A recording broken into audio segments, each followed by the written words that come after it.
तो एक बार फिर से स्वागत है आप लोगों का इलेक्ट्रिकल मशीन की रिवीजन क्लास में। तो इससे पिछले क्लास में हम लोगों ने अभी तक लेक्चर 3 तक हम लोगों ने कवर कर लिया है। आज हमारा ये लेक्चर होगा लेक्चर नंबर 4। ठीक है, इस लेक्चर नंबर 4 में हम लोग देखेंगे कुछ नए टॉपिक्स को और इन नए टॉपिक्स का हम लोग रिवीजन करेंगे अच्छे से। तो पहला टॉपिक आज हम लोग बात करते हैं अपनी डीसी मशीन के वर्किंग प्रिंसिपल के बारे में। ठीक है, तो सबसे पहले हम लोग इसमें आज बात करते हैं जनरेटर के वर्किंग प्रिंसिपल के बारे में।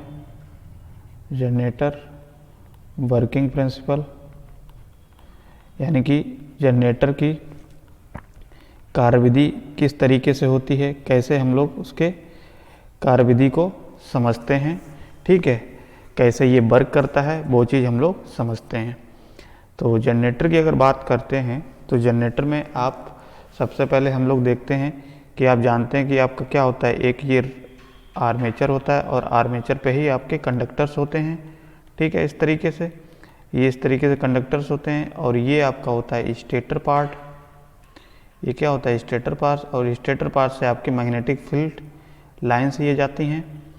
आप देखो वर्किंग प्रिंसिपल ये क्या कहता है जनरेटर का, तो जनरेटर का वर्किंग प्रिंसिपल क्या कहता है कि कोई भी जब आपका शाफ्ट से आपका क्या होता है, एक प्राइम मूवर हम लोग कनेक्ट कर देते हैं, प्राइम मूवर, और इस प्राइम मूवर की हेल्प से हम लोग क्या करते हैं, शाफ्ट को रोटेट कराते हैं। और शाफ्ट को जब रोटेट कराएंगे तो आप जानते हैं कि शाफ्ट से ही जो मोटर की शाफ्ट होती है, शाफ्ट रोटेट करेगी तो शाफ्ट की मोटर से ही आपका क्या होता है, आर्मेचर लगा होता है। तो ये आर्मेचर भी क्या करेगा, रोटेट करेगा, और ये आर्मेचर रोटेट करेगा तो हम जानते हैं कि आर्मेचर पे ही आपके होते हैं आर्मेचर कंडक्टर्स। क्या होते हैं, आर्मेचर कंडक्टर्स। तो ये आर्मेचर कंडक्टर्स क्या करेंगे, जो मेन फ्लक्स होगा, जो मेन फ्लक्स क्या मतलब क्या है, जो आपका मेन फ्लक्स क्या मतलब है, जो स्टेटर में नॉर्थ और साउथ पोल है, इनकी वजह से जो फ्लक्स ऑफ लाइंस होती हैं, जो फ्लक्स या फ्लक्स की जो लाइन होती हैं, इसको क्या करेगा, ये आर्मेचर के कंडक्टर्स क्या करते हैं, कट करेंगे। और जैसे ही ये कट करेंगे तो उस केस में हमारा क्या होगा, एक ईएमएफ डेवलप हो जाएगा भाई, फैराडे लॉ के हिसाब से एक ईएमएफ डेवलप हो जाएगा। वो ईएमएफ क्या होगा, एक ईएमएफ डेवलप होगा किसमें, आर्मेचर के कंडक्टर्स में, आर्मेचर के कंडक्टर्स में। ठीक है, और ये आर्मेचर कंडक्टर्स क्या है, या तो हम ऐसे कह सकते हैं कि आर्मेचर के कोइल में, आर्मेचर के कोइल में क्या होगा, एक ईएमएफ डेवलप हो जाएगा। ठीक है, इतनी बात। यानी कि क्या करेंगे, सबसे पहले तो शाफ्ट पे आपका प्राइम मूवर, शाफ्ट को हम घुमाएंगे और शाफ्ट को घुमाने पे क्या होगा, हमारा प्राइम मूवर की हेल्प से हम लोग घुमाएंगे तो शाफ्ट घूमेगा। शाफ्ट से ही आपका क्या होता है, आर्मेचर होता है, आर्मेचर पे होते हैं आपके आर्मेचर कंडक्टर्स। तो ये आर्मेचर कंडक्टर्स क्या करते हैं, इस मेन फ्लक्स को कट करेंगे, और मेन फ्लक्स जैसे ही कट करेगा तो हमारा आर्मेचर कंडक्टर्स जो होंगे उनमें ईएमएफ डेवलप हो जाएगा, और ये ईएमएफ डेवलप हो जाएगा। ठीक है, अब सपोज करिए हमने क्या किया, अब हमने सपोज करिए कि जो आर्मेचर है, इसी आर्मेचर के अक्रॉस हमने लोड रेजिस्टेंस, कोई लोड लगा दिया या लोड रेजिस्टेंस कनेक्ट कर दिया, और इस लोड रेजिस्टेंस को हम कनेक्ट कर देंगे तो हम जानते हैं कि हमारा क्या होगा, आर्मेचर में करंट फ्लो होने लगेगी। क्या होगी, आर्मेचर में करंट फ्लो होना स्टार्ट हो जाएगी, और जैसे ही आर्मेचर में करंट फ्लो होना स्टार्ट हो जाएगी तो हमारा जो आर्मेचर होगा वो क्या बन जाएगा, एक इलेक्ट्रोमैग्नेट बन जाएगा, इलेक्ट्रोमैग्नेट बन जाएगा। और ये जैसे ही इलेक्ट्रोमैग्नेट बनेगा तो हम जानते हैं इलेक्ट्रोमैग्नेट बनेगा तो हमारा ये क्या करेगा, ये भी अपना एक नॉर्थ और साउथ पोल क्रिएट करेगा, और नॉर्थ साउथ पोल क्रिएट करने का मतलब क्या है, ये भी एक फ्लक्स इंड्यूस करेगा। ठीक है, जो फ्लक्स होगा आपका क्या, आर्मेचर फ्लक्स। ठीक है, अब ये आर्मेचर फ्लक्स क्या करता है, एक इलेक्ट्रोमैग्नेटिक टॉर्क डेवलप करता है। ये क्या होता है, electromagnetic torque, TE torque develop करता है। लेकिन हमने जो प्राइम मूवर या जो बाहर से हमने एक मूवर लगाया है, वो टॉर्क आपका हमने माना है, एक फोर्स लगाया है वो है आपका मैकेनिकल टॉर्क लगाया, ठीक है। यानी कि मैकेनिकल टॉर्क का मतलब क्या है, शाफ्ट को आपने मैकेनिकली घुमाया उसको। जब घुमाएंगे तो इस केस में हमने देखा कि हमारे पास 2 टॉर्क डेवलप हो गए। तो सपोज करिए जनरेटर को हमने इस तरीके से क्लॉकवाइज डायरेक्शन में घुमाया, तो ये आपका मैकेनिकल टॉर्क की हेल्प से हमने घुमाया। लेकिन जो आपका आर्मेचर में जो टॉर्क डेवलप हुआ वो कैसा होता है, वो आपका इलेक्ट्रोमैग्नेटिक टॉर्क डेवलप होगा। जब उसमें करंट फ्लो करेगी आर्मेचर में, इलेक्ट्रोमैग्नेट बन जाएगा। इलेक्ट्रोमैग्नेट क्या होता है, विद्युत चुम्बकत्व, जिसको हम इलेक्ट्रोमैग्नेटिक बोलते हैं। तो विद्युत चुम्बक बन जाएगा। विद्युत चुम्बक बनने के कारण हमारा जो एक टॉर्क डेवलप होगा, इलेक्ट्रोमैग्नेटिक टॉर्क। तो ये इलेक्ट्रोमैग्नेटिक टॉर्क क्या करेगा, अपोजिट होता है किसके, मैकेनिकल टॉर्क के और इलेक्ट्रोमैग्नेटिक टॉर्क के। तो ये अपोजिट होगा, तो यानी कि ये क्या करेगा, इसको अपोज करेगा। तो अपोज करने का मतलब क्या है, तो उस केस में हम देखते हैं कि जो हमारा मैकेनिकल टॉर्क होता है वो ग्रेटर होता है, किससे, ज़्यादा होता है इलेक्ट्रोमैग्नेटिक टॉर्क से। तो हमारा जब ये ज़्यादा होगा तो उस केस में सपोज करिए हमने क्लॉकवाइज डायरेक्शन में हमारा शाफ्ट घूम रहा है या हमने आर्मेचर घुमाया, तो हमारा क्या होगा, शाफ्ट क्या है, क्लॉकवाइज डायरेक्शन में ही आपका घूमेगा। और क्लॉकवाइज डायरेक्शन में घूमने से ही हमारा क्या होगा, जनरेटर आपका इस तरीके से एक ईएमएफ डेवलप करता है। तो इस तरीके से हम कह सकते हैं कि ये हमारा क्या है, एक वर्किंग प्रिंसिपल होता है जनरेटर का, ठीक है, डीसी जनरेटर का। तो आप समझ गए होंगे, आई थिंक समझ में आ गया कि नहीं, ठीक है। कमेंट में लिखिए आप सभी लोग, अगर समझ में आ गया है तो यस, अगर नहीं समझ में आया तो दोबारा हम आपको रिमाइंड करा देते हैं। दोबारा देखिए, अच्छा समझिए जनरेटर का वर्किंग प्रिंसिपल क्या है। सबसे पहले हम जानते हैं जनरेटर क्या करता है, मैकेनिकल एनर्जी को, देखिए क्या करता है, मैकेनिकल एनर्जी को इलेक्ट्रिकल एनर्जी में कन्वर्ट करता है। जनरेटर का यही होता है। अब हम जानते हैं कि मैकेनिकल एनर्जी हमारी क्या है, जो हम बाहर से एक फोर्स लगाएंगे, बाहर से जो एक्सटर्नल फोर्स लगाएंगे शाफ्ट को घुमाने के लिए, यानी कि जो मैकेनिकल टॉर्क लगाएंगे शाफ्ट को घुमाने के लिए, ये मैकेनिकल टॉर्क क्या करता है, आर्मेचर को या मोटर को रोटेट करेगा।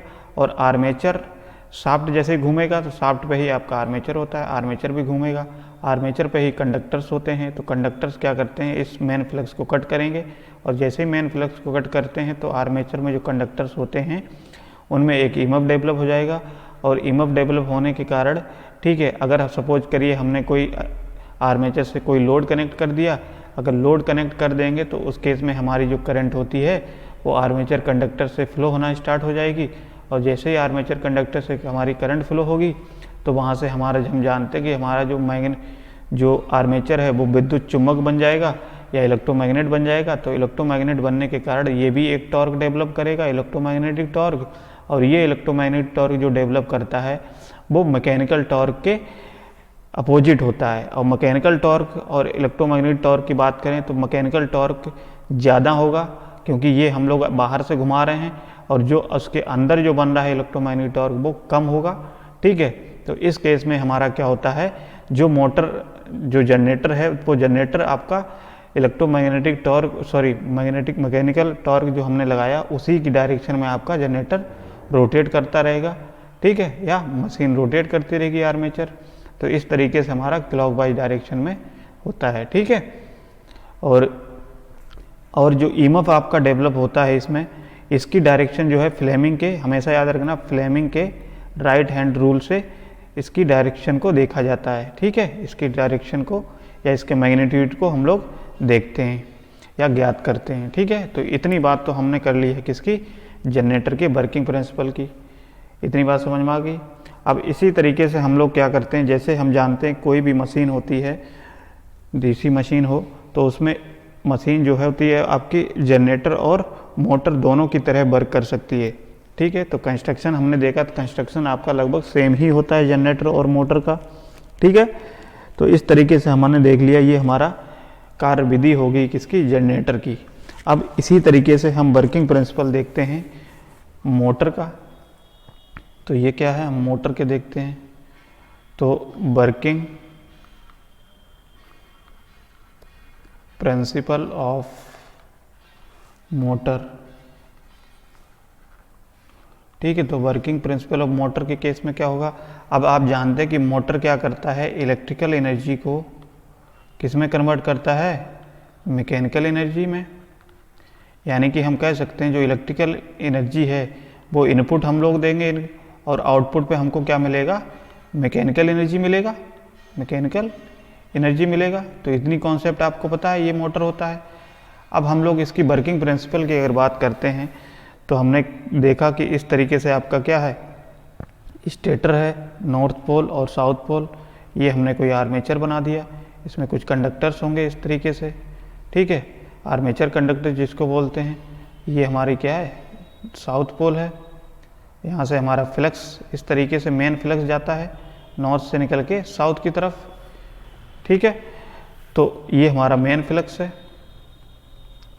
अब देखो क्या करते हैं हम लोग, ये शाफ्ट है, तो इसमें हम मोटर के अगर केस में देखा जाए तो मोटर के केस में जो आपका लोड होगा वो लोड कहाँ पे होगा, शाफ्ट पे लगा होगा। जबकि जनरेटर के केस में लोड कहाँ पे होता है, आर्मेचर के बाहर एक्सटर्नल सर्किट पे लगाया जाता है। जैसे रेजिस्टिव लोड हो गया, कैपेसिटिव लोड है, या कोई भी लोड लगा सकते हो, इलेक्ट्रिकली लोड होता है, ठीक है, उसमें करंट फ्लो होती है।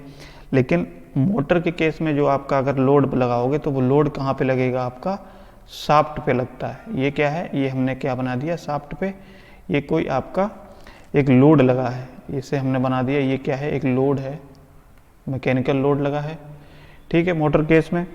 अब देखिए यहाँ पे क्या होता है, यहाँ पे भी कंडक्टर्स होते हैं, ठीक है। इस तरीके से हल्का हल्का समझ लीजिए, बस वर्किंग प्रिंसिपल आप समझिए इसको, क्योंकि आप नोट्स तो आपके पास होगा ही, आपने नोट्स तो बनाया ही होगा। तो नोट्स हम नहीं बनवा रहे हैं, बस आपका रिवीजन करा रहे हैं किस तरीके से हम लोग कम समय में अधिक से अधिक चीज़ें सीख सकते हैं, ठीक है। तो वर्किंग प्रिंसिपल के अगर हम लोग बात करते हैं मोटर को, तो इसको हम समझने के लिए हम लोग क्या करते हैं, हम जानते हैं कि अगर मोटर की वर्किंग प्रिंसिपल की बात करें या कार्यविधि की बात करें तो हम जानते हैं कि इलेक्ट्रिकल एनर्जी क्या होगी, इनपुट होगी, है ना। तो इलेक्ट्रिकल एनर्जी इनपुट होने का मतलब क्या है, हम लोग इसको क्या होती है, फील्ड वाइंडिंग को सबसे पहले एक डीसी सोर्स से एक्साइट करेंगे, फील्ड वाइंडिंग को हम लोग क्या करते हैं, एक डीसी सोर्स से एक्साइट कर देते हैं, ठीक है। और इसको एक्साइट करने के बाद, ठीक है, हम जानते हैं कि ये जैसे ही एक्साइट होगी तो एक मैग्नेटिक फ्लक्स डेवलप करेगा, एक मैग्नेटिक फ्लक्स इस्टेब्लिश हो जाएगी यहाँ पे इसके बाइंडिंग्स में।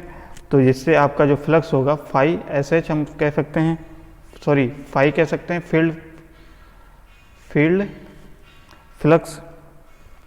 और जैसे ही फील्ड फ्लक्स होगा तो हम क्या करते हैं, आर्मेचर के जो डीसी होती है, आर्मेचर को हम लोग क्या कर देते हैं, एक डीसी सप्लाई से कनेक्ट कर देते हैं, डीसी सप्लाई से कनेक्ट कर देते हैं। और जैसे ही डीसी सप्लाई से करंट करेंगे तो हमारी क्या होगी, करंट फ्लो होने लगेगी आर्मेचर में, करंट क्या करेगी, फ्लो होगी। और ये जैसे ही आर्मेचर करंट कंडक्टर्स में या आर्मेचर कोयल में करंट फ्लो होगी तो करंट फ्लो होने के कारण क्या होगा, हमारा आर्मेचर फ्लक्स डेवलप होगा, फाई है, ठीक है। तो इस केस में आपका देखिए इसमें भी क्या होगा, आपका इलेक्ट्रोमैग्नेटिक टॉर्क डेवलप हो जाएगा। तो ये इलेक्ट्रोमैग्नेटिक टॉर्क क्या करेगा, यानी कि जब आर्मेचर करंट फ्लो होगी आर्मेचर में तो वहाँ से हमारा क्या होगा, जो आर्मेचर होगा वो क्या बन जाएगा, एक इलेक्ट्रोमैग्नेट बन जाएगा।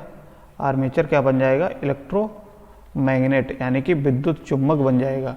और विद्युत चुम्बक बनेगा तो हम जानते हैं कि ये भी एक क्या बनाएगा, एक टॉर्क लगाएगा। जो डेवलप टॉर्क करेगा वो क्या होता है, इलेक्ट्रोमैग्नेटिक टॉर्क। इसको हम लोग क्या बोलते हैं, इलेक्ट्रोमैग्नेटिक टॉर्क, यानी कि विद्युत चुम्बकीय बल आघूर्ण, विद्युत चुम्बकीय बल आघूर्ण डेवलप करेगा।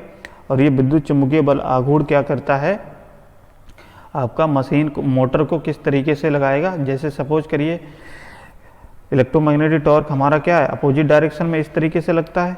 तो ये क्या करेगा, जो मोटर जो होगा, जो आर्मेचर होगा, उसको किस तरीके से रोटेट कराएगा, एंटी क्लॉकवाइज डायरेक्शन में, ठीक है, एंटी क्लॉकवाइज डायरेक्शन में लगाएगा।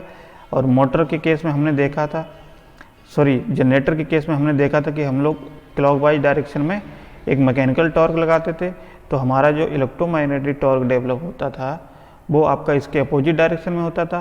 तो यहाँ पे ये आपका कम होता था इलेक्ट्रोमैग्नेटिक टॉर्क, इसलिए हमारा जो मोटर जो जनरेटर होता था वो क्लॉकवाइज डायरेक्शन में रोटेट होता रहता था।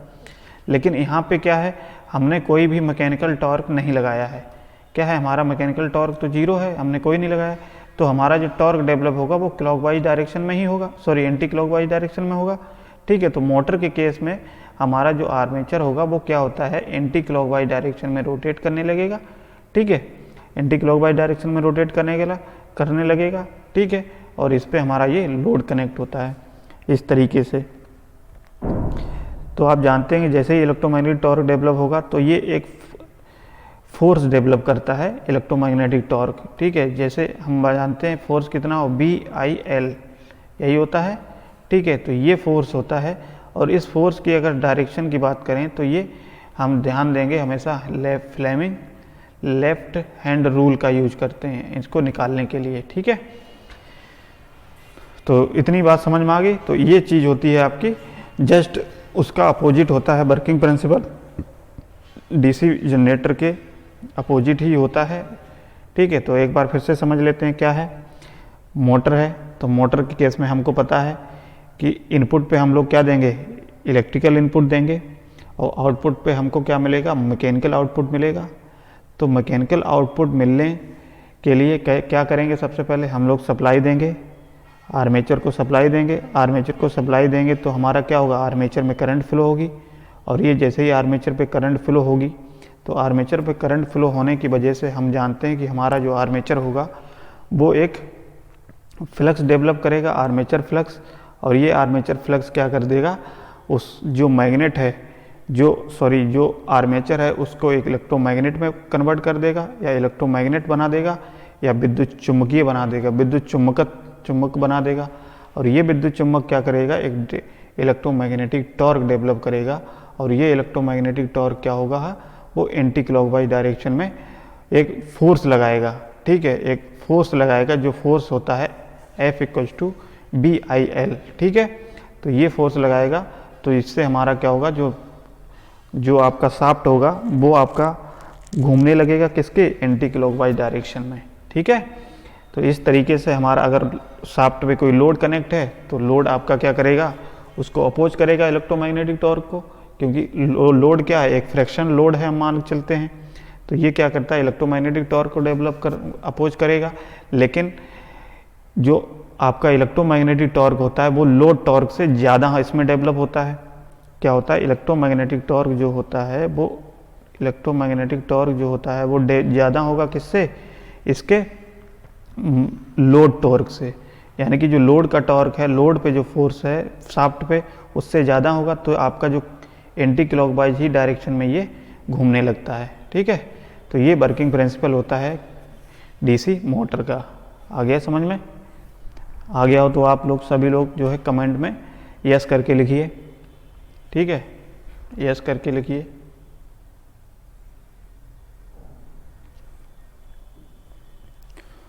आ गया समझ में? चलिए अब हम लोग डीसी मशीन की वर्किंग प्रिंसिपल की बात समझ लिए। अब नेक्स्ट टॉपिक हम लोग समझते हैं अपना। नेक्स्ट टॉपिक जो हमारा होगा वो होगा आर्मेचर रिएक्शन। आपने पढ़ा भी होगा, हमने आपको पढ़ाया है आर्मेचर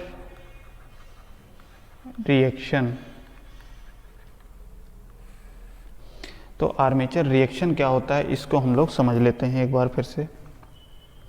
तो आर्मेचर रिएक्शन का मतलब क्या होता है, एक ऐसा रिएक्शन, एक ऐसा इफेक्ट जिससे क्या होता है कि हमारा जो आर्मेचर फ्लक्स होता है, जो आर्मेचर के द्वारा या आर्मेचर कंडक्टर्स में जो फ्लक्स डेवलप होता है, ठीक है, वो क्या करता है, मेन फ्लक्स को प्रभावित करता है। मेन फ्लक्स को क्या करता है, प्रभावित करता है या इफेक्ट करता है।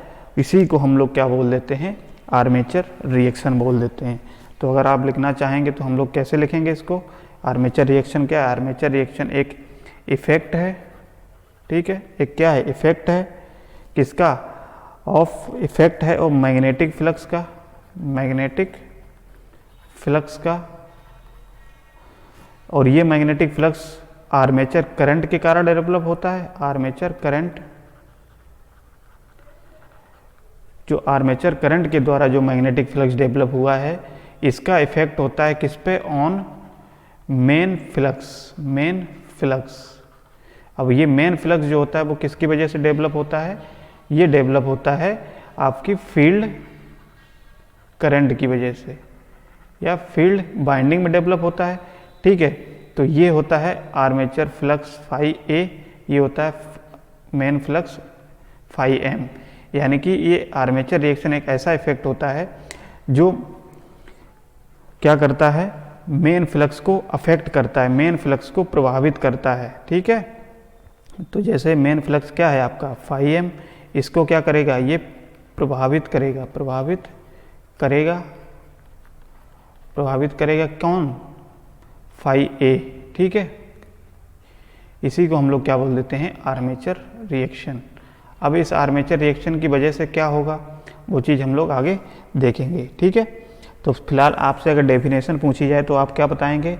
आर्मेचर रिएक्शन एक ऐसा रिएक्शन है, ऐसा इफेक्ट है जिससे क्या होता है कि हमारा आर्मेचर मेन फ्लक्स है वो हमारा प्रभावित हो जाता है आपके आर्मेचर फ्लक्स के कारण।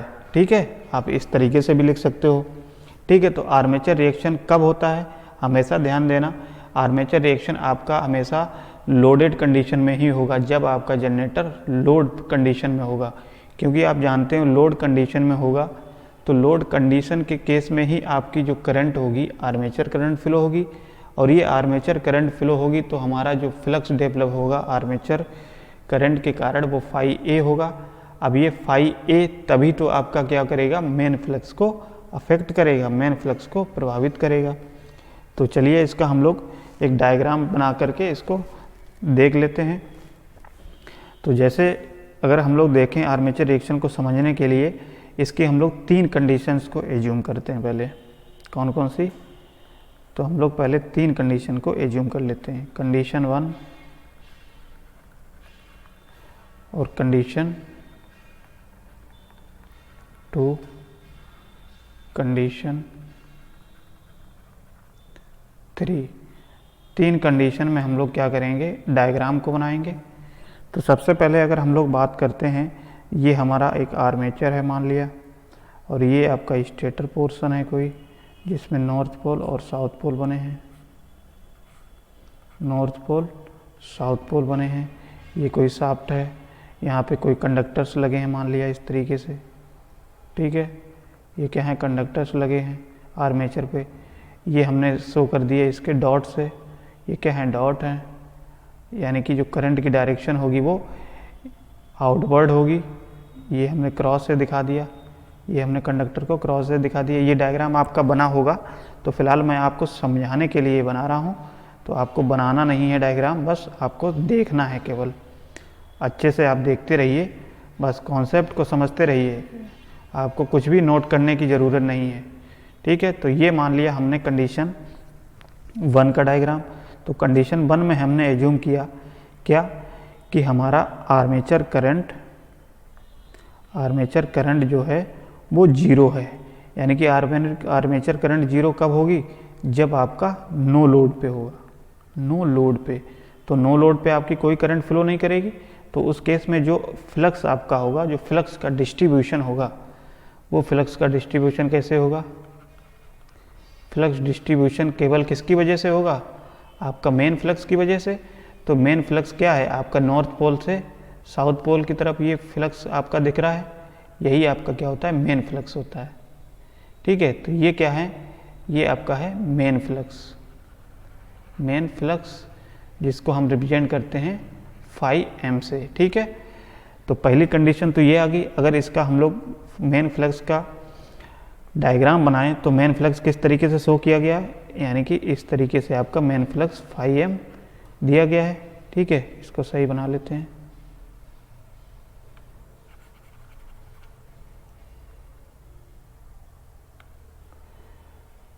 तो अब ये जो हमने फ्लक्स आपको दिखाया है, ये यहाँ से नॉर्थ से निकल करके साउथ की तरफ जा रहे हैं। तो इस मेन फ्लक्स को हम देख सकते हैं किससे रिप्रेजेंट करते हैं? फाई एम से। और इस फाई एम को हम लोग देखो, फाई एम हमने बना लिया नॉर्थ से निकल के इस तरीके से। ठीक है, तो ये पहली कंडीशन में तो आपका डायग्राम ये बनेगा। दूसरी कंडीशन में आपका डायग्राम ये बनेगा जब आपका हमने एज्यूम कर लिया कि आपका केवल ओनली क्या है,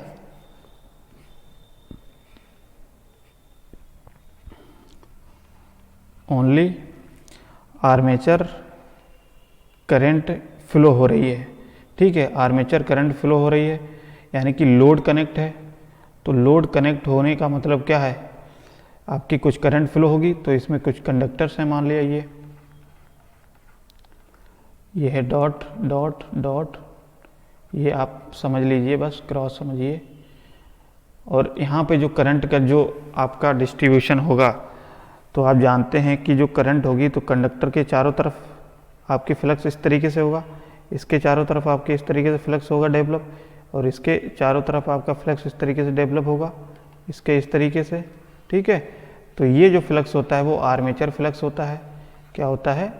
आर्मेचर फ्लक्स। ठीक है, तो ये जो आर्मेचर फ्लक्स डेवलप होता है ये हम लोग कैसे निकालते हैं, जैसे आपने देखा है क्रॉस और डॉट, क्रॉस और डॉट। डॉट का मतलब होता है कि जो आपका अगर कॉपी है तो कॉपी में क्या है, करंट की डायरेक्शन बाहर की तरफ निकल रही है, तो हम कह सकते हैं outward, outward direction, outward direction current है। और यहाँ पे ये जो शो करता है ये क्या है, इनवर्ड, इनवर्ड करंट डायरेक्शन। ठीक है, तो ये चीज़ आपको समझ में आ गया होगा। तो इसी के बेसिस पे हम लोग क्या करते हैं, ये फ्लक्स की डायरेक्शन को देखते हैं कि फ्लक्स आपका किस तरीके से फ्लो करता है। जैसे लेफ्ट राइट हैंड रूल से आप देखेंगे तो थंब को हम लोग क्या करते हैं, करंट को एज्यूम कर लेते हैं, करंट की डायरेक्शन। तो जो क्रॉस हमने बनाया है, जो क्रॉस बनाया उसको हम लोग क्या करते हैं, थंब को लगा करके आप उसको देखिएगा, और जो फिंगर हैं आपकी वो आपकी शो करेंगी जो फ्लक्स की डायरेक्शन है। तो अगर हमने इधर साइड हमने बना दिया कि आपका क्या है, क्रॉस है, क्रॉस में आपका क्या होगा, करंट की डायरेक्शन कैसी होगी, क्लॉकवाइज डायरेक्शन में होगी। तो करंट की डायरेक्शन हमने क्या बना दी, ये क्लॉकवाइज डायरेक्शन में है। हमने मान लिया क्रॉस है, इधर साइड डॉट है, तो डॉट के केस में जो करंट की डायरेक्शन होगी वो कैसी होगी, एंटी क्लॉकवाइज। तो ये क्या है, एंटी क्लॉकवाइज, इस तरीके से होगी। ठीक है, तो ये आप डायग्राम जब देखेंगे ना तो आपको समझ में आ जाएगा। जो मैंने आपको बताया है, पढ़ाया है, उसको आप समझिए। केवल यहाँ पे केवल इतना समझते रहिए कि ये केवल आपका किसकी वजह से फ्लक्स है, आर्मेचर करंट की वजह से। जो फ्लक्स का डिस्ट्रीब्यूशन है वो हमने दिखा दिया है, ये हमने दिखा दिया है केवल मेन फ्लक्स के कारण जो डिस्ट्रीब्यूशन है वो दिखा दिया है। और थर्ड कंडीशन में हमने आपको दिखाया है इस तरीके से,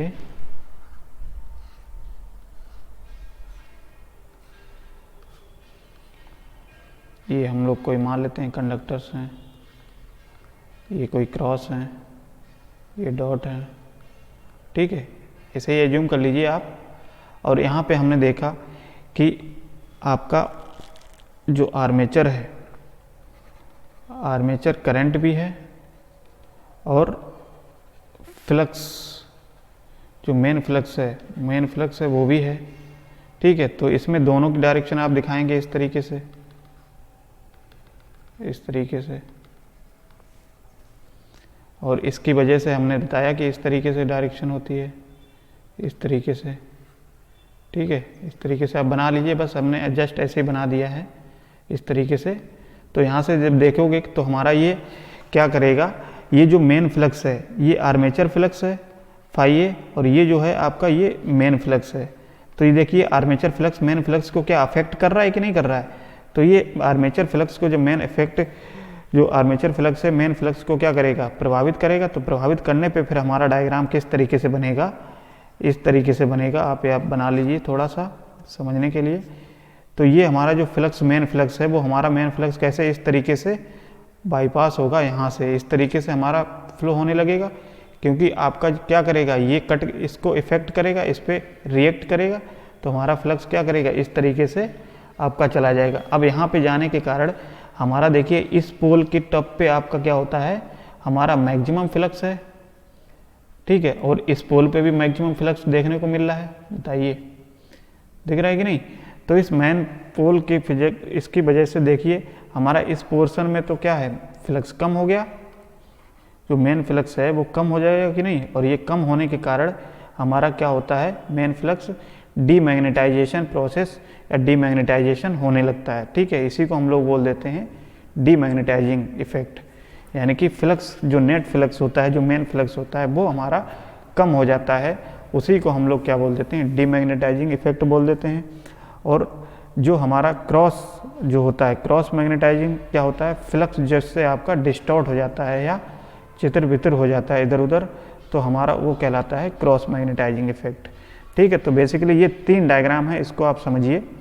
पहले में हमने दिखाया कि जो आपका कोई भी मोटर लोडेड नहीं है, ओनली आपका मेन फ्लक्स का डिस्ट्रीब्यूशन दिखाया। दूसरे में हमने दिखाया कि जो आर्मेचर है, आर्मेचर करंट की वजह से फ्लक्स का डिस्ट्रीब्यूशन इस तरीके से होता है, और दोनों की वजह से आपका फ्लक्स का डिस्ट्रीब्यूशन इस तरीके से होता है। तो यहाँ से हम देख सकते हैं जो आर्मेचर फ्लक्स है ये क्या कर रहा है, मेन फ्लक्स को क्या कर रहा है, अफेक्ट कर रहा है कि नहीं। तो इस इफेक्ट होने के कारण हमारा फिर जो मेन फ्लक्स है वो क्या करेगा, यहाँ से इस तरीके से मूव हो जाएगा। ठीक है, इस तरीके से इफेक्ट कर देगा, और इस तरीके से इफेक्ट होने के कारण हमारा जो फ्लक्स होगा इस एंड पे सबसे ज़्यादा होगा, और इसके भी एंड पे सबसे ज़्यादा होगा, अपर टिप पे और लोअर टिप पे। ठीक है, तो ये नॉर्थ पोल है, ये साउथ पोल। तो नॉर्थ पोल के अपर टिप पे और साउथ पोल के बॉटम टिप पे क्या होगा, मैक्सिमम फ्लक्स मिलता है। तो मैक्सिमम फ्लक्स मिलने के कारण हमारा क्या होता है, जो होता है वो जो डीमैग्नेटाइजिंग इफेक्ट होने लगता है। ठीक है, तो इतना समझिए। तो इस तरीके से कुछ हमारा था। अब जैसे हमने बताया कि आपका जो पहला कंडीशन हमने अभी डायग्राम बनाया, तो उसमें मेन फ्लक्स की डायरेक्शन ये थी φm, और दूसरे में फिगर में हमने बताया कि जो आर्मेचर फ्लक्स होगा वो किस तरीके से उसकी डायरेक्शन है, इस तरीके से थी आर्मेचर फ्लक्स की, क्योंकि आपका इस तरीके से जा रहा था ना, दोनों तरफ डायरेक्शन नीचे थी। और थर्ड डायरेक्शन में हमने बताया, थर्ड में क्या है, आपका फ्लक्स डिस्टॉर्ट करेगा। तो डिस्टॉर्ट करने पे क्या होगा, हम दोनों को कॉम्बिनेशन से मिला सकते हैं, ये φm और ये φa, इसको सही बना लीजिए।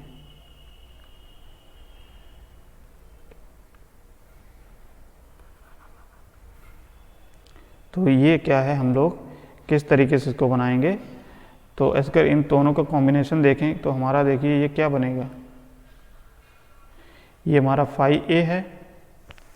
तो इससे हमारा क्या होगा, जब अफेक्ट करेगा आर्मेचर फ्लक्स, जब मेन फ्लक्स को अफेक्ट करेगा, तो हमारा जो नेट फ्लक्स है कहाँ पे बनेगा, जो ओवरऑल फ्लक्स हम कह सकते हैं वो हमारा कहाँ बनेगा, इन दोनों का एडिशन ही तो होगा, अलजेब्रिक एडिशन। ठीक है, तो ये हमारा क्या होगा, फाई नेट होगा।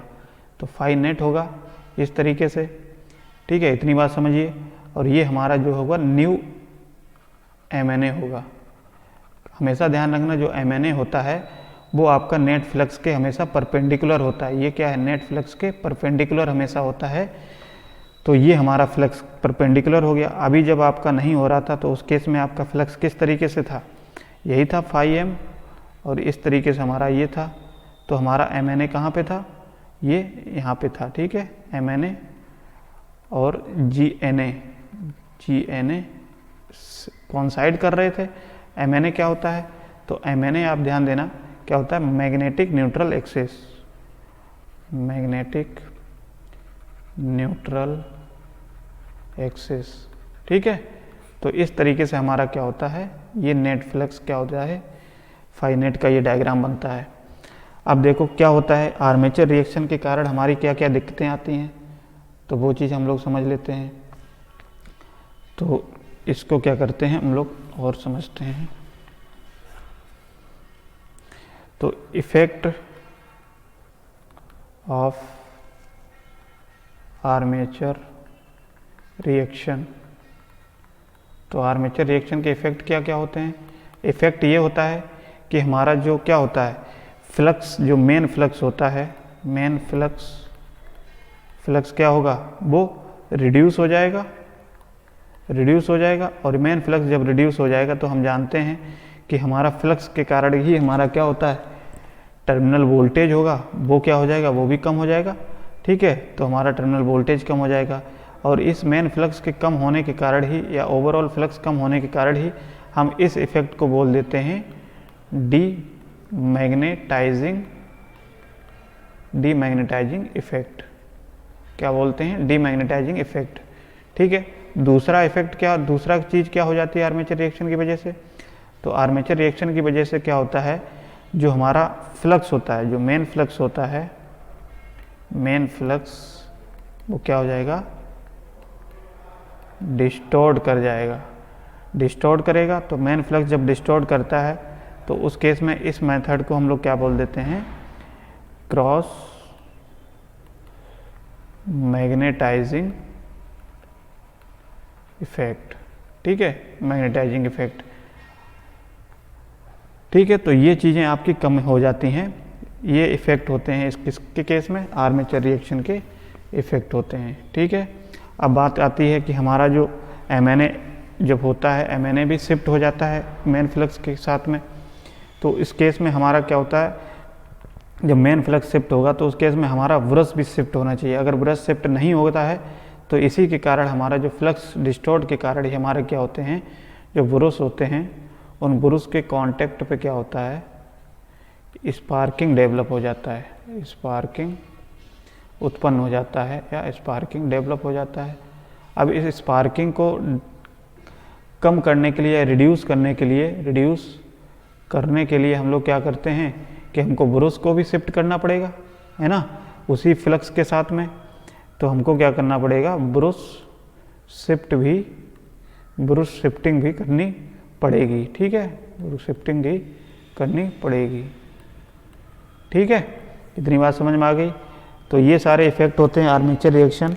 तो हमेशा याद रखना, जो आर्मेचर रिएक्शन होता है वो आपका हमेशा ओनली लोडेड कंडीशन में, लोड कंडीशन में आपको देखने को मिलेगा आर्मेचर रिएक्शन। ठीक है, नो लोड पे नहीं होता है, ओनली लोड कंडीशन में आपका आर्मेचर रिएक्शन होगा, आर्मेचर रिएक्शन होगा। ठीक है, तो ये चीज़ होती है आर्मेचर रिएक्शन। अब इस आर्मेचर रिएक्शन से कि हमारा क्या होता है, जैसे कॉम्यूटेशन प्रोसेस आपने पढ़ा है। कॉम्यूटेशन क्या होता है, बेसिकली कॉम्यूटेशन का मतलब होता है कि आपकी जो करंट की डायरेक्शन है प्लस से माइनस कर देना, यानी कि रिवर्स कर देना, यानी कि कॉम्यूटेशन एक ऐसी प्रोसेस है, जिसमें क्या होता है, जो करंट का क्या होता है, रिवर्स किया जाता है कोइल में, करंट रिवर्स की जाती है कोइल में। ठीक है, कोइल में जब क्या होती है, करंट ब्रश से पास होती है। ठीक है, इतनी चीज़ आपको याद रखना है। तो कॉम्यूटेशन आपसे अगर पूछता है कोई, तो कॉम्यूटेशन से क्या होगा, तो कॉम्यूटेशन से आप हमेशा याद रखना, कॉम्यूटेशन एक ऐसी प्रोसेस है, एक ऐसी प्रक्रिया है जिसमें करंट को चेंज किया जाता है, करंट को रिवर्स किया जाता है कोइल में। ठीक है, तो वो हमारा कॉम्यूटेशन कहलाता है। अब हम लोग बात कर लेते हैं कि कॉम्यूटेशन अगर आपका सही से नहीं हो पाया तो उस केस में क्या होगा, एक कॉम्यूटेटिंग टाइम होता है। ठीक है, एक कॉम्यूटेटिंग पीरियड होता है, उसको हम लोग समझेंगे। अगर करंट का जो रिवर्सिबल है, अगर कम्यूटेटिंग टाइम के समय नहीं हो पाया तो उससे क्या होगा, हमारा जो कम्यूटेशन प्रोसेस होती है वो अनसक्सेसफुल हो जाती है। और अनसक्सेसफुल होने के कारण हमारे जो ब्रश होते हैं, ब्रश के कांटेक्ट पे क्या होते हैं, स्पार्किंग डेवलप हो जाती है। और ये स्पार्किंग डेवलप क्या कर देती है, हमारे ब्रश को भी जला सकती है। तो ये हमको क्या करना पड़ेगा, कम्यूटेशन या आर्मेचर रिएक्शन को रिड्यूस करने के लिए कुछ मेथड्स का भी यूज़ करते हैं, वो मेथड हम लोग आगे पढ़ेंगे। ठीक है, तो फिलहाल अभी हम लोग देख लेते हैं। अभी हमने आपको बताया कि आर्मेचर रिएक्शन के इफेक्ट पे क्या होता है, आपका जो टोटल फ्लक्स है, पहला हमने क्या बताया कि जो टोटल फ्लक्स है या नेट फ्लक्स है वो क्या हो जाएगा, रिड्यूस हो जाएगा। और ये नेट फ्लक्स जैसे ही रिड्यूस होगा तो हमारा क्या होगा, इसी को हम लोग क्या बोल देते हैं, डीमैग्नेटाइजिंग इफेक्ट बोल देते हैं। दूसरा हमने इसमें क्या बनाया, इफेक्ट बताया कि फ्लक्स डिस्टॉर्ट कर जाएगा, फ्लक्स की जो वेव होगी, फ्लक्स वेव क्या करेगी, डिस्टॉर्ट कर जाएगी। और फ्लक्स वेव जैसे डिस्टॉर्ट करेगी और ये इसी के कारण क्या होता है, हमारा जो MNA होता है वो शिफ्ट कर जाता है, और MNA जैसे शिफ्ट करेगा तो हम जानते हैं एक चीज़ और देखते हैं, जो एमएनए शिफ्ट करता है वो जनरेटर के रोटेशन की डायरेक्शन में शिफ्ट करता है, हमेशा याद रखना। जबकि एमएनए जो शिफ्ट करता है वो मोटर के अगेंस्ट, मोटर रोटेशन के अगेंस्ट होता है शिफ्ट, मोटर रोटेशन अगेंस्ट होता है। ये चीज़ याद रखना, ऑब्जेक्टिव में पूछ लेता है, ठीक है। तो एमएनए जब शिफ्ट होगा तो हमारा क्या है, एमएनए को शिफ्ट करने के साथ साथ में ही हमको ब्रुश को भी शिफ्ट करना पड़ेगा। अगर ब्रुश को शिफ्ट नहीं करते हैं, ठीक है, तो ब्रुश शिफ्टिंग के केस में नहीं करते हैं तो हमारी क्या होती है, ब्रुश के कांटेक्ट पे स्पार्किंग डेवलप हो जाती है, ठीक है। स्पार्किंग तो हम जानते हैं स्पार्किंग तो हमारे लिए सही नहीं है, तो इस स्पार्किंग को कम करने के लिए हमको ब्रुश को भी शिफ्ट करना पड़ेगा, ठीक है। तो वो चीज़ हम करते हैं उसके कम्यूटेशन प्रोसेस से, ठीक है। और इसमें नेक्स्ट और देखते हैं आर्मेचर रिएक्शन की वजह से और क्या होता है, कम्यूटेशन प्रॉब्लम आती है, कम्यूटेशन प्रॉब्लम होती है, ठीक है। तो बेसिकली 3 पॉइंट आप याद रखिए, टोटल फ्लक्स आपका कम हो जाता है, फ्लक्स डिस्टॉर्ट कर जाता है, कम्यूटेशन प्रॉब्लम आती है। फ्लक्स डिस्टॉर्ट होने के कारण ही इसको हम डिमैग्नेटाइजिंग इफेक्ट बोलते थे, ठीक है। और जो आपका फ्लक्स का डिस्टॉर्शन होना, जिससे क्या होता है हमारा एमएनए शिफ्ट हो जाता है। एमएनए शिफ्ट होगा, मैग्नेटिक न्यूट्रल एक्सिस जिसको बोलते हैं वो जनरेटर के रोटेशन के डायरेक्शन में शिफ्ट होगा।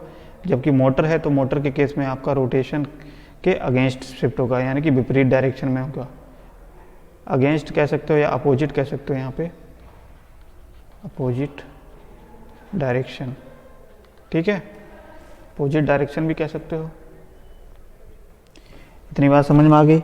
तो ये चीज़ तो हो गई हमारी आर्मेचर रिएक्शन। इतनी बात अगर आपको याद है, इतना अगर समझ में आ गया तो आप बहुत सारा लिख देंगे, बहुत सारा समझा भी सकते हैं, ठीक है। इस तरीके से हमने देखा कि ये हमारा क्या है, पूरा आर्मेचर रिएक्शन हो गया, ठीक है। और जब आप डिटेल में जाएंगे तो आप, अभी फ़िलहाल ये रिवीजन कोर्स है इसलिए हम और डिटेल में नहीं जा सकते, नहीं तो हमारा ये क्लास बहुत लेंदी हो जाएगा, ठीक है। तो इसलिए क्या है, ये बेसिक चीज़ समझिए आप इसमें केवल, ठीक है। तो अब हमारा नेक्स्ट इसमें टॉपिक आता है कम्यूटेशन। तो कम्यूटेशन हमने अभी बताया, कम्यूटेशन, ठीक है। तो कम्यूटेशन क्या है, एक प्रोसेस है जिसमें क्या होती है, करंट को रिवर्स किया जाता है, करंट को रिवर्स किया जाता है, रिवर्स किया जाता है कोइल में, ठीक है। कोइल में जब क्या करता है, करंट ब्रश से पास होती है, ब्रश से पास होती है या गुजरती है, ठीक है। तो या तो आपको इस तरीके से भी लिख सकते हो, यानी कि रिवर्स करने का मतलब क्या है, पॉजिटिव से नेगेटिव में कन्वर्ट किया जाता है, यानी कि रिवर्स किया जाता है, ठीक है। अब देखते हैं, ये तो कम्यूटेशन हो गया। कम्यूटेशन की अगर परिभाषा आपसे पूछी तो ये आप कह सकते हो, ठीक है। लेकिन अब कम्यूटेशन जो होता है बेसिकली, तो इस कम्यूटेशन में क्या होता है कि अगर कम्यूटेटिंग पीरियड जो होता है, पहले समझ लेते हैं कम्यूटेटिंग पीरियड क्या होता है। कम्यूटेटिंग पीरियड कह सकते हो या कम्यूटेटिंग टाइम कह सकते हो, ठीक है। यानी कि ये जो पूरी प्रोसेस हो रही है करंट को रिवर्स करने की कोइल में, तो ये अगर कम्यूटेटिंग टाइम के अंदर ही अगर हो जाती है, तब तो जो आपका कम्यूटेशन प्रोसेस होगी वो तो सक्सेसफुल मानी जाएगी, सही मानी जाएगी। या अगर ये कम्यूटेटिंग समय के अंतर्गत नहीं हो पाया, अगर इस टाइम से के समय नहीं हो पाया, इस टाइम के अंदर नहीं हो पाया, तो ये जो कम्यूटेशन प्रोसेस आपकी कहलाती है क्या, अनसक्सेसफुल कम्यूटेशन, ठीक है। तो अगर इसमें लिखना चाहें तो हम लिख सकते हैं कि जो अनसक्सेसफुल होगी, तो अनसक्सेसफुल के कारण ही आपकी जो होती है ब्रश के कांटेक्ट पे स्पार्किंग डेवलप हो जाती है, और स्पार्किंग डेवलप होने के कारण ही आपके ब्रश क्या होते हैं, उनको जलने का खतरा रहता है। इसीलिए क्या होता है, हमको कम्यूटेशन आगे हम लोग देखते हैं कि कम्यूटेशन को इम्प्रूव करने के कुछ मेथड्स भी हम लोग पढ़ते हैं आगे, ठीक है, वो चीज़ आगे देखेंगे। तो इसमें अगर लिखना चाहो तो लिख सकते हो कि कम्यूटेशन प्रोसेस जो होती है, ठीक है, अगर कम्यूटेशन प्रोसेस आपकी विद इन कम्यूटेटिंग टाइम में हो जाती है, कम्यूटेटिंग टाइम में हो जाती है, यानी कि जो करंट का रिवर्सल टाइम में हो जाता है, तब तो ये क्या कहलाएगा, देन क्या कहलाएगा, आइडियल कॉम्यूटेशन, आइडियल कॉम्यूटेशन, या आप कह सकते हो इसको सक्सेसफुल कॉम्यूटेशन। ठीक है, कॉम्यूटेशन शॉर्ट में ही लिख रहे हैं, सक्सेसफुल कॉम्यूटेशन। जबकि यही कॉम्यूटेशन प्रोसेस क्या होती है, कॉम्यूटेशन प्रोसेस अगर ये विद इन कॉम्यूटेटिंग टाइम में नहीं हो पाती है, कॉम्यूटेटिंग टाइम में नहीं हो पाती है, तो ये क्या कहलाएगा, अनसक्सेसफुल कॉम्यूटेशन कहलाएगा। ठीक है, तो अनसक्सेसफुल कॉम्यूटेशन आपके लिए सही नहीं होता है, क्योंकि अनसक्सेसफुल हो जाएगा। तो इसी को हम लोग दूसरे भी नाम से बोलते हैं डिले कॉम्यूटेशन। ठीक है, डिले कॉम्यूटेशन हो जाता है, यानी कि कॉम्यूटेशन प्रोसेस होने में उसको डिले होती है, जिसके कारण क्या होता है, ब्रूस के कांटेक्ट पे स्पार्किंग डेवलप होती है। ठीक है, तो इसीलिए क्या होता है, हम लोगों को कॉम्यूटेशन को अच्छा रखने के लिए हमको कॉम्यूटेशन इम्प्रूव करना पड़ता है। कॉम्यूटेशन प्रोसेस को इम्प्रूव करने के लिए कुछ मेथड्स होते हैं, तो इनको भी आप लिख लीजिए। क्या लिखेंगे, method of improve commutation. Commutation को इम्प्रूव करने के क्या क्या मेथड्स होते हैं, तो बेसिकली आप ये समझिए, एक रेजिस्टेंस कॉम्यूटेशन होता है, रेजिस्टेंस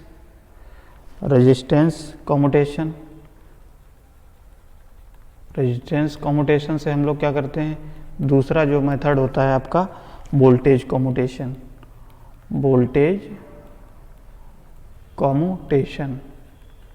ठीक है, तो रेजिस्टेंस कॉम्यूटेशन और वोल्टेज कॉम्यूटेशन। तो रेजिस्टेंस कॉम्यूटेशन के भी आपके दो भाग होते हैं, दो मेथड इसमें आते हैं। एक होता है ब्रश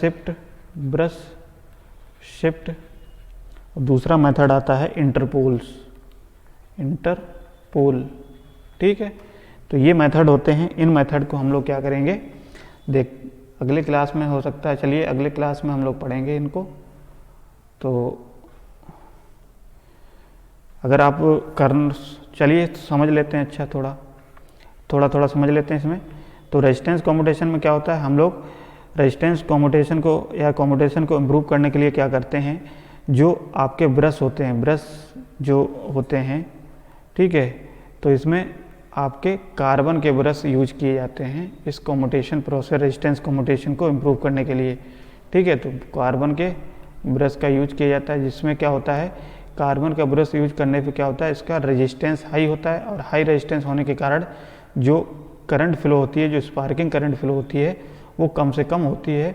ठीक है, और ये कार्बन आप जानते हैं वो क्या होता है, एक सेल्फ लुब्रिकेंट आपका मेथड भी रखती है, एक प्रॉपर्टी भी रहती है, जिससे क्या होता है, जो करंट होती है वो ज़्यादा फ्लो नहीं होती है कॉम्यूटेशन के समय, तो जिससे हमारा जो स्पार्किंग होगी वो भी क्या होगी, रिड्यूस हो जाएगी। ठीक है, तो थोड़ा समझ लीजिए, जब आप पढ़ेंगे तो आपको अच्छे से समझ में आ जाएगा। और वोल्टेज कॉम्यूटेशन में क्या होता है, हम लोगों को एक ऐसा वोल्टेज डेवलप करना होता है कि जो कॉम्यूटेशन के समय क्या होता है, एक रिएक्टेंस वोल्टेज डेवलप होता है, और इस रिएक्टेंस वोल्टेज के ही कारण क्या होता है, हमारा स्पार्किंग होती है उसके ब्रश पे। ठीक है, तो इस स्पार्किंग को बेसिकली हमको कम करने के लिए क्या करना पड़ेगा, जो रिएक्टेंस वोल्टेज होगा उसको कम करना पड़ेगा। तो बेसिकली इसमें वोल्टेज कॉम्यूटेशन में ही होता है, जो रिएक्टेंस वोल्टेज होता है, इस रिएक्टेंस वोल्टेज को कम करने के लिए या इसको ख़त्म करने के लिए क्या होता है, इस वोल्टेज कॉम्यूटेशन का प्रयोग करते हैं। यानी कि वोल्टेज कॉम्यूटेशन में एक ऐसा वोल्टेज हम लोग डेवलप करते हैं इस रिएक्टेंस वोल्टेज के बिल्कुल अपोजिट, कि ये रिएक्टेंस वोल्टेज इसको ख़त्म कर दे। ठीक है, तो जब आप पढ़ेंगे तो अच्छे से समझ में आएगा। ठीक है, तो बेसिकली ब्रूस शिफ्ट है एक मेथड। ब्रूस शिफ्ट से भी हम लोग क्या करते हैं, एक रिएक्टेंस वोल्टेज को ख़त्म करने के लिए एक ऐसा वोल्टेज डेवलप करते हैं कि रिएक्टेंस वोल्टेज और जो हमने डेवलप किया हुआ वोल्टेज है वो अपोजिट डायरेक्शन हो, अपोजिट हो, जिससे हमारा जो रिएक्टेंस वोल्टेज है वो उसको क्या कर दे, कंपनसेट कर दे। ठीक है, इसी तरीके से इंटरपोल्स का यूज किया जाता है। ठीक है, तो इंटरपोल्स भी क्या होते हैं, एक तरीके से नैरो पोल होते हैं। ठीक है। तो ये बड़ी बड़ी मशीनों में यूज किए जाते हैं, नैरो पोल होते हैं, और इनका यूज जो होता है कहाँ पे लगाए जाते हैं, ये मेन पोल जो होते हैं, ठीक है, मेन पोल होते हैं, और मेन पोल के ये बिल्कुल बीच में लगाए जाते हैं, और ये पतले होते हैं, तो इंटरपोल हम कहते हैं, इसीलिए इनका नाम पड़ता है इंटरपोल, यानी कि पोल के बीच में इंटरपोल हो गए, ठीक है। तो इसीलिए इनका लगाया जाता है। इनका भी काम होता है, क्या होता है, रिएक्टेंस वोल्टेज को कम करना या रिड्यूस करना, ठीक है। तो ये भी एक अपना एक्सटर्नल वोल्टेज डेवलप करते हैं इस रिएक्टेंस वोल्टेज को कंपनसेट करने के लिए, ठीक है। तो इस तरीके से ये क्या होते हैं, कुछ मेथड्स होते हैं कॉम्पिटिशन को इम्प्रूव करने के लिए, ठीक है। फिलहाल आप इतने समझिए, इसमें मेथड्स आप समझ लीजिए, और उस मेथड के साथ साथ में थोड़ा बहुत बना के आप लिख सकते हैं वहाँ पे, ठीक है। तो इस तरीके से आपको क्या करना है, अच्छे से रिवीजन करना है फिलहाल। और नोट्स में तो आपके लिखा ही है, सब हमने लिखाया है आपको, तो नोट्स में तो सब दिया गया है, बस आपको रिवीजन करना है बिल्कुल कम से कम समय में, और ज़्यादा से ज़्यादा आप चीज़ें याद रख सकें, इसलिए हम आपको रिवीजन करा रहे हैं कि वहाँ पे जब आप जाएं तो क्लास में तो आपको ये ना लगे कि हाँ हमने ये टॉपिक पढ़ा है लेकिन हमको कुछ भी नहीं आ रहा है। तो वही है, इसको अगर थोड़ा डेली आप देखते रहेंगे तो आपको बहुत ही हेल्पफुल होगा, और जब एग्ज़ाम के समय जब आप जाएंगे एग्ज़ाम देने तो आपको यही चीज़ें याद आएंगी वहाँ, ठीक है। अगर कोई चीज़ कुछ भी नहीं कर पाते हो तो ये चीज़ जो हमने समझाया है वो आपके दिमाग में तुरंत क्लिक कर जाएगी उस टाइम, और यही आप बना बना के लिख सकते हो, ठीक है। बना बना के लिख सकते हो तो आपके नंबर भी अच्छे आ जाएंगे, और अच्छे से समझ भी लोगे, और जो आप पढ़ रहे हो उसको पढ़ भी लोगे, अच्छे से समझ भी लोगे, ठीक है। तो आज फिलहाल क्या करते हैं हम लोग, यहीं पे आपका ये आज का सेशन ख़त्म करते हैं, और जो भी आपको क्वेरी हो, कोई भी आपको सजेशन देना हो आपको, तो वो आप कमेंट सेक्शन में लिख सकते हो, ठीक है। किस तरीके से पढ़ना चाहते हो इसको, और अच्छे से तरीके से क्या कैसे करना है, वो चीज़ आप अगर चाहते हो तो वो कमेंट सेक्शन में आप बता दीजिए, हम उसी तरीके से आपको समझाएंगे और बताएंगे, कोशिश करेंगे आपको अच्छे से समझाने की। तो ये इसलिए रिवीजन क्लास है, इसलिए हम जो है आपका डिटेल में नहीं जा रहे हैं, बस आपको उस टॉपिक के बारे में अवगत करा रहे हैं, आपको जानकारी दे रहे हैं कि हाँ आपको वो चीज़ पता भी है या नहीं पता है, बिल्कुल ही भूल गए, ठीक है। तो फिलहाल क्या करते हैं, आज के लिए बस इतना ही, बहुत बहुत धन्यवाद। और हाँ, एक चीज़ और आपको बता दें कि ये जो मैं आपको रिवीजन क्लास करा रहा हूँ, अगर इस रिवीजन क्लास की आपको PDF चाहिए, ठीक है, या जो रिवीजन हम करा रहे हैं, जो लिख रहे हैं आपको इस स्क्रीन पे, अगर उसकी PDF फाइल चाहिए हो तो आपको PDF फाइल हम लोग आपको प्रोवाइड कर देंगे टेलीग्राम चैनल पे, ठीक है। तो टेलीग्राम आप ज्वाइन करिए, तो उस पर आपकी ये PDF मिल जाएगी, ठीक है। क्योंकि एग्ज़ाम जब देने जाओ तो तुरंत आपको सरसरी निगाह से इसको देख लोगे, तो वहाँ पे आपको सब याद आ जाएगा। तो PDF अगर चाहिए तो आप यूनिक स्टडी पॉइंट का एक चैनल है टेलीग्राम का, उसको आप ज्वाइन करिए।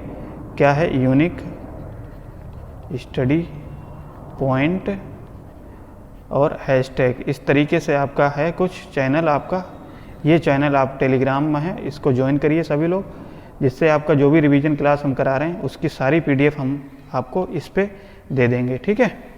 चलिए फिर आज के लिए धन्यवाद।